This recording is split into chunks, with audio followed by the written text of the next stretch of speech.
I wanted to follow up from this equation that we had at the end of the last video and just follow through on this idea of acids, bases, conjugate acids, and conjugate bases and label everything for you guys so you can see that.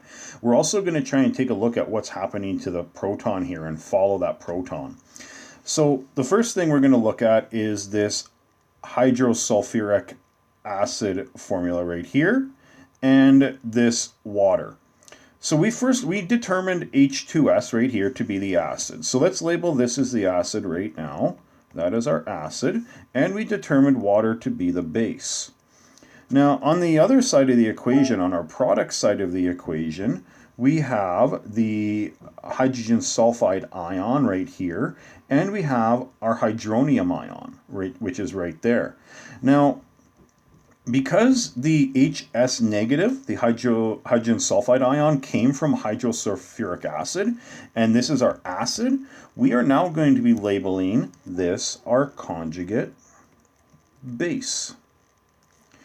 And water became hydronium ion. Water started off as a base, and that means that this is going to be the conjugate acid.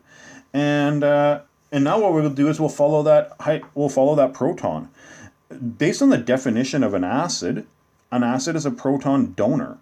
Based on the definition of a base is a proton acceptor. And so what I would expect is this acid, hydrosulfuric acid, to donate a hydrogen over there. And so we would expect a hydrogen to move over there.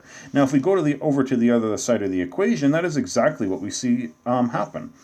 H2S became HS negative. And so we saw this hydrogen here, there was two of, now only has one. And because it lost a hydrogen, essentially it lost a proton, it is now negatively charged.